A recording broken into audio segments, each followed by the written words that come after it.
અરવલ્લી સંસ્કાર charitable trust અને HDFC bank દ્વારા મોડાસાના બહેરા મૂંગા શાળા ખાતે વૃક્ષારોપણ કાર્યક્રમ યોજાયો। અરવલ્લી જિલ્લાના મુખ્ય મથક મોડાસા ખાતે સેવાના ભાવ સાથે જોડાયેલ ટ્રસ્ટ સંસ્કાર ચેરિટેબલ ટ્રસ્ટ તેમજ એચડીએફસી બેંક દ્વારા મોડાસા ખાતે આવેલી બહેરા મૂંગા શાળા ખાતે બહેરા મૂંગા બાળકો સાથે વૃક્ષારોપણ કાર્યક્રમ કરવામાં આવ્યો હતો।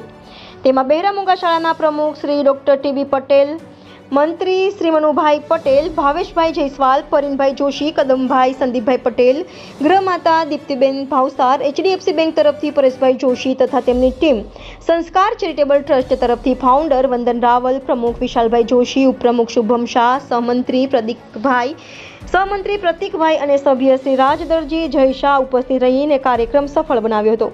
Reporter Anish Yadav, India 24 news, Aravalli.